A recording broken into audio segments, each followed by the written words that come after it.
Olá, ora cá estou eu mais uma vez para vos falar sobre a vida e a obra de um autor galardoado com o Prémio Nobel de Literatura. O meu nome é Sebastião Barata e hoje vou falar-vos de Siegfried Undset. Siegfried Undset foi uma romancista norueguesa nascida em 1882 em Kalundborg, na Dinamarca, e falecida em 1949 em Lillehammer, na Noruega, que foi galardoada com o Prémio Nobel de Literatura de 1928. Sigrid Undset nasceu em Kalundborg, na Dinamarca, a 20 de maio de 1882. O seu pai era um notável arqueólogo norueguês chamado Ingvald Undset. A família da mãe, Charlotte Gith Undset, residia lá em Kalundborg, na Dinamarca, desde finais do século XVII. E quando os seus pais casaram, no ano de 1881, montaram uma casa temporária lá junto da família da esposa, porque o pai viajava constantemente para quase todas as partes da Europa, por motivos profissionais, e foi, portanto, lá em Kalundborg que nasceu Sigrid, a sua primeira das três filhas que o casal teve. Em 1884, portanto, tinha a menina 2 anos, a família mudou-se para a Noruega, para que o seu pai pudesse assumir um cargo no Museu de Antiguidades, que estava ligado à Universidade de Cristiânia, pois estava muito doente. E, portanto, já não podia andar lá pelas escavações arqueológicas. Portanto, a capital da Noruega chamava-se naquela altura Cristiânia, que mais tarde veio ser, nome que veio a ser alterado depois para Oslo, no ano de 1925, e nome que se mantém até hoje. Ora, com o passar do tempo, o pai foi piorando e acabou por ficar paraplégico e acamado. Preocupado com a educação da filha, o pai matriculou Sigrid numa escola dirigida pela senhora Ragna Nielsen, que era conhecida pelas suas ideias progressistas, onde a menina sofreu muito pelo rigor da escola. Os primeiros 11 anos da sua vida foram fortemente influenciados pela doença do pai, mas também pelos conhecimentos profundos sobre história que ele possuía. Ele sonhava que ela viesse a seguir os seus passos e iniciou Sigrid nos segredos da arqueologia e nos mistérios das antigas sagas nórdicas. Desenvolveu nela o gosto pela história medieval e pela mitologia, pelas sagas e baladas escandinavas, o que lhe valeu, mais tarde, vir a distinguir-se como escritora através, portanto, das suas representações da vida medieval escandinava, como veremos. O pai de Sigrid morreu no ano de 1893, tinha ela, portanto, 11 anos, e a sua mãe teve que cuidar dela e das suas 2 irmãs, que entretanto tinham nascido, com muitas dificuldades económicas.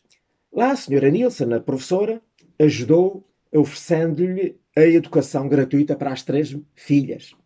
Mas quando a Sigrid tinha 14 anos, a senhora Nielsen chamou-a de parte e disse-lhe que, uma vez que ela mostrava pouco interesse pela escola e havia muitas crianças que adorariam estar no seu lugar, deveria pensar seriamente se ela se queria continuar os estudos ou não. Então ela, cheia de orgulho, tomou a decisão de não continuar e a mãe não teve outra opção senão mandá-la para uma escola comercial, lá na Cristiânia, onde ela fez um curso de secretariado de um ano. Após isso, ela começou a trabalhar como secretária, tinha então 16 anos, profissão que ela exerceu durante 10 anos. Nessa altura, ganhou grande experiência como datilógrafa, apesar de, por vezes, pensar que estava ali a desperdiçar a sua juventude naquilo que não era a sua vocação, aquilo que ela não gostava.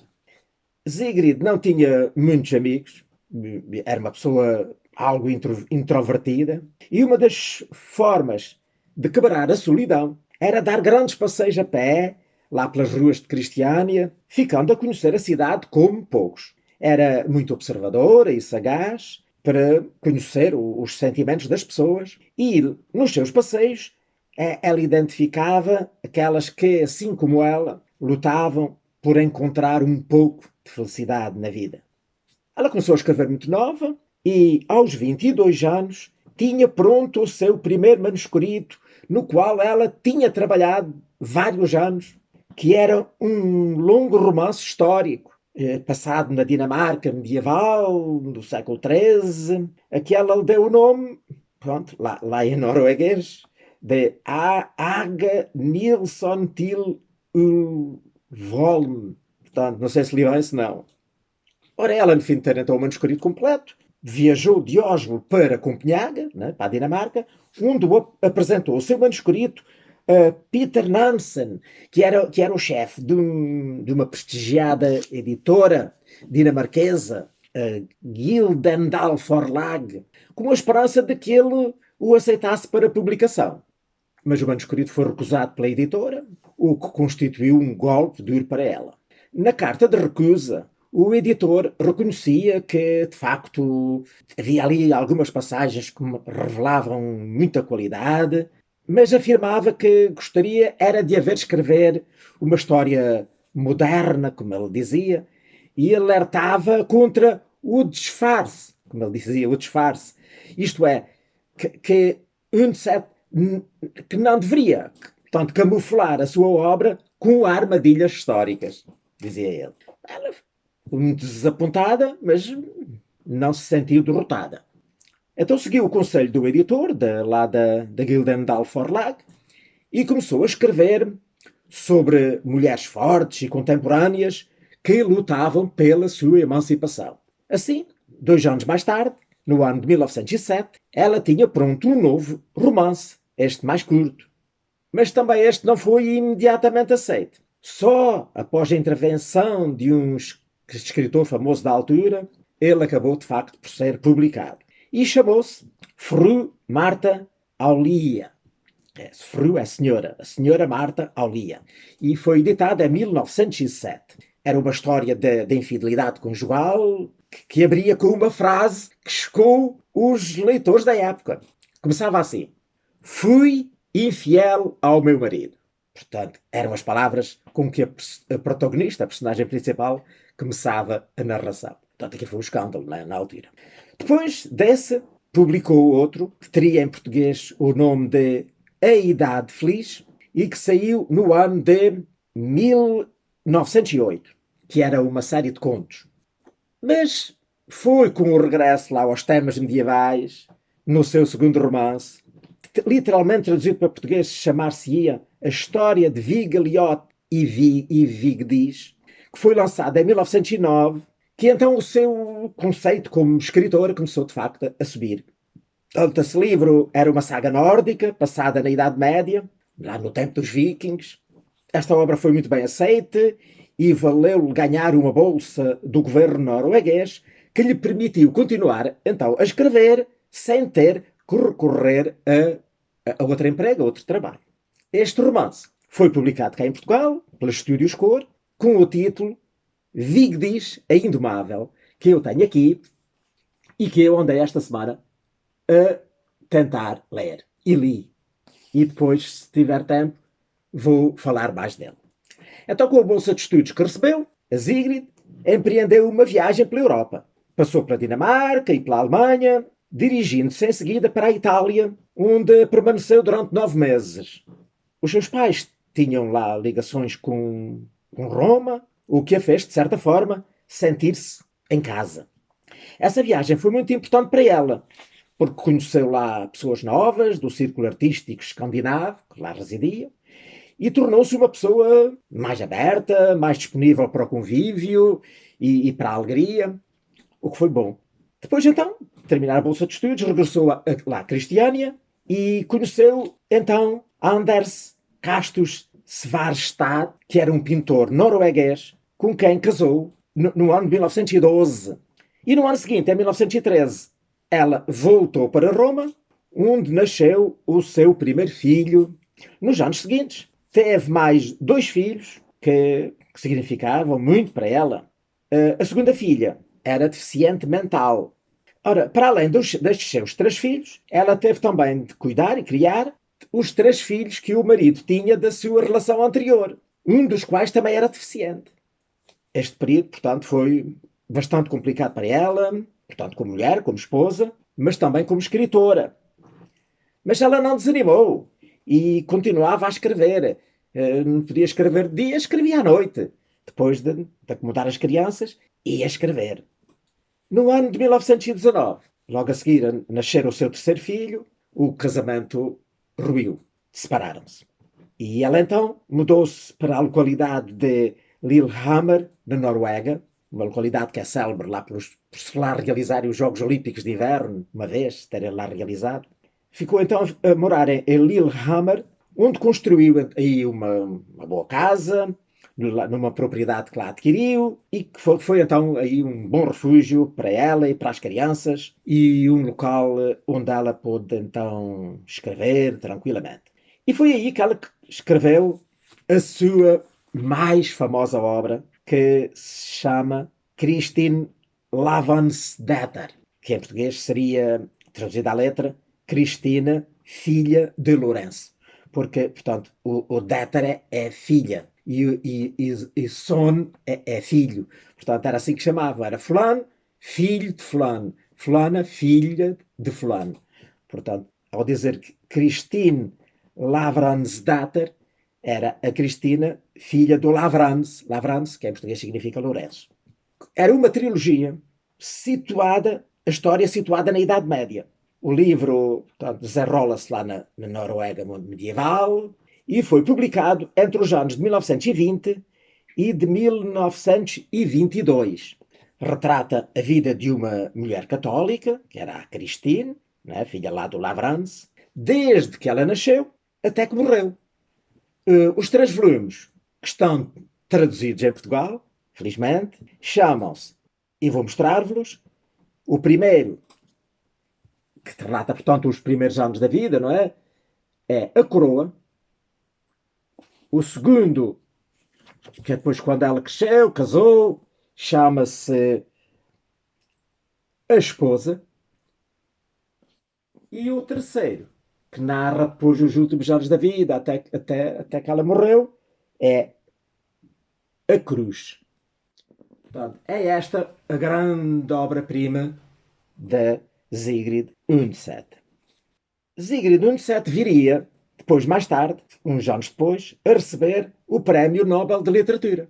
Mais propriamente, em 1928. Devido, sobretudo, a esta trilogia, mas também a outros 2 livros que ela tinha publicado nos anos imediatamente anteriores ao Nobel, e que foram publicados, portanto, sob o nome genérico de Olav Audunson.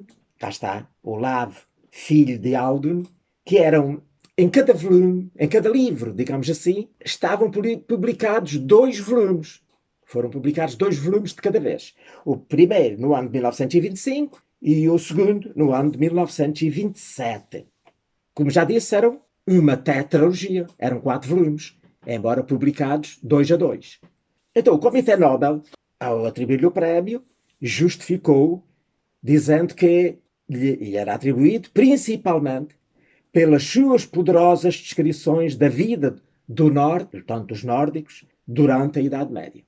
Ora bem, então, como eu já disse, cada um naquela tal saga do Olav Audunson, cada livro tinha 2 volumes. Os 2 primeiros, que constavam do primeiro volume, seriam traduzidos para português, à letra, o primeiro Votos e o segundo Providência. Depois o segundo livro, portanto, os publicados em 1927, que era, portanto, o terceiro e o quarto, foi A Encruzilhada e o último, O Inverno. Ora, isto é de facto uma obra também muito famosa dela, não é? Foi com base, portanto, nesta trilogia que eu tenho aqui e nesta tetralogia de que acabei de falar, que lhe foi atribuído o Prémio Nobel. Mas não sei porquê, que eu saiba, esta tetralogia não está publicada em Portugal. Ora bem, no ano de 1924, a Sigrid Undset, converteu-se oficialmente ao catolicismo. Ela já era simpatizante do catolicismo, aliás, isso está espelhado aqui nos livros dela, fala muito dos católicos, mas realmente só oficializou a sua adesão ao catolicismo naquele ano de 1924, quando então ela formalizou o divórcio do marido. Estavam separados, mas não estavam oficialmente divorciados. E então, tanto como conta a Igreja Católica essa situação, porque, além do mais, a primeira mulher dele ainda estava viva, tinham-se divorciado, portanto não tinha morrido, ela tinha casado com um divorciado. Então ela começou a enfornhar-se muito dentro do catolicismo e ingressou na ordem dos pregadores. Os pregadores, que é o nome normalmente conhecidos mais por dominicanos. Pelo menos cá em Portugal a gente conhece-os mais por dominicanos. Mas o nome oficial é a Ordem dos Pregadores. Ela ingressou na Ordem dos Pregadores como leiga terceira, não como freira, não é? Como terceira. Existia a Ordem Terceira, como aliás na maioria das ordens religiosas há a Ordem Terceira, que é formada, portanto, por pessoas simpatizantes, benfeitores, no geral pessoas de bens, que ajudam a congregação e que seguem as regras na vida civil, não é? Como leigos, as regras da congregação. Então ela inscreveu-se na Ordem dos Pregadores no ano de 1928. E então, muitos dos seus trabalhos, desde que então ela virou católica, não é? Estão maioritariamente de caráter apologético, são baseados na fé cristã, falam da religião, da fé cristã. E foi nessa fase que ela então escreveu um livro que é uma biografia de Santa Catarina de Sena, a quem ela ofereceu a medalha que tinha ganho com o Prémio Nobel. Portanto, que foi oferecida à imagem da Santa Catarina. Esse livro acabou por só ser publicado póstumamente, depois dela morrer, no ano de 1951. Ora, a Sigrid Undset foi uma feroz opositora ao regime nazi. E quando as tropas do Hitler ocuparam a Noruega, no ano de 1940, ela tornou-se um membro da resistência e os seus livros foram proibidos pelas autoridades alemãs, né, pelos ocupantes. Depois o próprio governo norueguês pediu-lhe para que ela deixasse o país porque não tinham condições para garantir a segurança da vida dela e então ela assim fez. Executou uma fuga desesperada, sozinha, lá pelas montanhas, de skis nevados, através do país. Uma viagem difícil, quase por lá morria, mas conseguiu atingir os Estados Unidos e lá ficou exilada até que a guerra acabou. Mas, enquanto lá esteve, não deixou de ajudar a resistência, sobretudo através dos seus escritos. Ela escreveu livros em jornais, em revistas, fez conferências, etc., contra o nazismo e, portanto, foi a sua forma como ela pôde ajudar a resistência. Depois, quando a guerra acabou, no ano de 1945, ela regressou à Noruega e teve uma notícia que a desanimou completamente. Veio a saber que o seu filho mais velho tinha sido morto em combate contra lá as tropas alemãs. Foi um desgosto enorme para ela e por isso, mas também tudo o que ela passou ao longo destes anos da guerra, ficou tão desanimada que não conseguiu mais escrever uma única palavra. Não só não editou mais livro nenhum, como não escreveu mais absolutamente nada desde o fim da guerra. Depois, os seus feitos em favor da pátria, que foram reconhecidos, ela foi atribuída a Grande Cruz de Santo Olavo. Portanto, além, certamente, de outras condecorações e de outros prémios que ela teve, os dois prémios, portanto, mais salientes foi este, Grande Cruz de Santo Olavo e o Prémio Nobel. A Siegfried Undset faleceu depois no dia 10 de junho de 1949, lá na sua residência em Lillehammer. Portanto, tinha ela, nessa altura, 67 anos de idade. Ora bem, então agora, como prometi, vou ver se falo alguma coisinha aqui sobre A Vigdis, um romance muito interessante, que está publicada em Portugal numa linda edição das Estúdios Cor, como realmente eram as capas das Estúdios Cor, que para a época eram fantásticas, não havia nada igual. Foi publicada, portanto, isto lá nos anos 40. Portanto, eu tenho aqui é a segunda edição, que foi publicada no ano de 1958. Mas a primeira foi, acho que ainda antes de 1950. Então, Vig diz é a história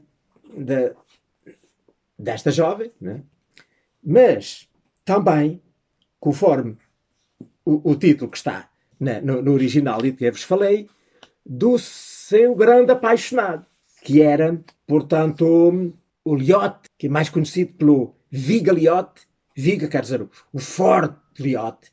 Ora bem, o Viga Liotte era um islandês, portanto, daquele tempo, no tempo dos vikings, que vinham, de vez em quando faziam incursões pelos mares, à procura portanto, de provisões e de bens, e algumas incursões que eles faziam era lá à Noruega para comprarem madeira. Portanto, lá na Islândia, um país completamente gelado, e não tinha facilidade em conseguir madeira para construírem as suas cabanas, as suas habitações.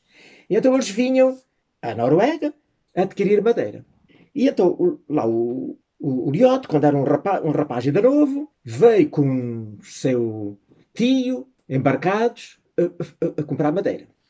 E vieram encontrar-se lá com um senhor rico, lá daquele sítio, onde aportaram, e apaixonou-se pela filha dele, a Vigdis. E ela apaixonou-se por ele. Mas a relação deles não correu bem, porque os pais não eram muito favoráveis a que ela casasse com um islandês, porque depois isso implicava ir-se embora, ir para a Islândia, ficarem sem a sua única filha, e não eram muito a favor. Queriam era que ela casasse lá com um rapazinho rico, filho lá de uns vizinhos também proprietários lá próximos. Bem, o que é certo é que o Liotte, um dia, na mata, discutiram, ela dizia que não podia aceder a casar com ele e a ir com ele dizia que não a queria raptar, queria levá-la, mas por vontade dela, mas ela dizia que não ia, que não podia, que gostava muito dele, mas que não podia, e aquilo acabou forçando-a a terem relações sexuais. Digamos, violou-a e deixou-a, abandonou-a lá na floresta e foi-se embora danado. E depois montou-se no barco com o tio, desapareceram, voltaram à Islândia e ela nunca mais soube nada dele. Entretanto, ela ficou grávida daquele acontecimento, veio a ter um filho, numas condições portanto, muito desagradáveis, porque ela escondeu a gravidez dos pais, teve o filho às escondidas, no meio da mata, porque foi nos últimos meses, foi com uma velha aia da sua confiança lá para uma cabana de verão e lá se escondeu e depois nasceu lá o bebê e quando estava para nascer foi para a mata e teve o bebê na mata e abandonou a criança. Mas, felizmente, os criados, a mandado lá da aia, vigiavam-na e às escondidas dela recolheram a criança, sem ela saber. E a criança foi criada durante 2 ou 3 anos por um filho lá de um empregado que era casado e, portanto, pelo casal de um empregado deles, criado às escondidas. Até que depois, pronto, ela veio acabar de tomar conhecimento de que tinha aquele filho, de que o menino de facto não tinha morrido. A Aia, portanto, tendo pena dela, acabou por lhe contar a verdade. Ela primeiro aceitou muito mal o filho, mas depois acabou por aceitá-lo e reconhecê-lo. E aquela criança veio a tornar-se o grande amor da sua vida, a razão de ser da sua vida. Depois aconteceram muitas desgraças. O pai acabou por ser morto num grande incêndio que os inimigos lançaram lá no palacete deles. E pronto, imensas desgraças que depois, lendo o livro, vem a saber. E depois, mais tarde, o filho tornou-se um forte, um grande caçador, um grande guerreiro, queria, por força, conhecer o pai. Queria, por força, ir à Islândia, vir a descobrir quem é o pai. E a mãe não queria, porque se ele nunca mais tinha voltado, certamente que não gostava deles, não é? E não estava interessado. Ele teimou e acabou por ir mesmo numa expedição lá, mas depois, no meio de uma tempestade, os barcos perderam-se, foram aportar à Escócia, e aí ele encontrou-se com outros com os islandeses, que ainda foi o que lhe valeram, que os salvaram lá dos escoceses, já estavam quase a matá-los, e esses islandeses deitaram-lhes a mãos, mataram os escoceses e o barco deles estava todo desfeito, levaram-nos então no barco deles, os que sobraram, e o senhor protegeu o rapaz e pelas conversas ele veio a saber que afinal aquele rapaz era o filho dele, que ele desconhecia que tinha um filho. Ele vivia com um nome falso, portanto ele não descobriu. E ele também não lhe disse, mas protegeu e salvou e viveu com um ano, mais ou menos, até que depois ele deixou regressar à sua terra, ao encontro da mãe, deu-lhe um barco e bens e não sei o quê, para ele regressar. E ele assim regressou e foi ao encontro da mãe. Agora está a imaginar, o pai, sem ele saber que era o pai, foi o seu salvador e o seu protetor.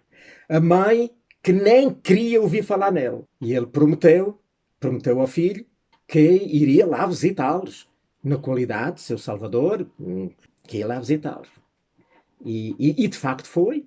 Ele deu-se de facto a conhecer a ela, mas aquilo não correu bem e a história vai acabar mal. Mas, portanto, eu não quero terminar, não quero contar os mais pormenores, porque, para não tirar o interesse, não é, aos leitores. Mas é de facto uma história fantástica, passada, como já disse, lá na Idade Média, no tempo dos vikings e daquelas expedições que tanto os islandeses como os próprios noruegueses, né, faziam às costas da Grã-Bretanha e da França e mais longe ainda, e da América, das suas expedições guerreiras e conquistadoras. Portanto, é fantástico, é maravilhoso, uma história de amor, uma história contada de uma maneira linda, carinhosa, que no meio de tantas desgraças, acaba por ser uma história muito agradável de ler, com muito amor e muito ódio à mistura. Para além destes livros que eu tenho, há mais 3 editados em Portugal que eu até ao momento não consegui arranjar. Esperem de um dia vir a ter a sorte de os encontrar. Um deles tem o nome em português de Felicidade e que é o segundo romance que ela tinha publicado, no ano de 1908, que em Portugal deram-lhe o nome Felicidade. Um outro é um que tem o nome de Primavera. Esse foi editado em 1914, na edição original. E um outro é aquele que eu já falei, A Vida de Santa Catarina de Sena, que também está traduzido em português e, como já disse, foi publicado só depois da sua morte. Portanto, estes são então os livros que ela tem, editados em Portugal, os que eu tenho, mais estes 3 de que falei. Pronto, por aqui me fico. Espero que tenham gostado de mais esta conversa sobre um autor galardoado com o Prémio Nobel de Literatura e espero, para a semana, cá estar, se tiver vida e saúde, se Deus quiser, para vos falar de mais um autor galardoado com o Prémio Nobel de Literatura. Ora, passem muito bem!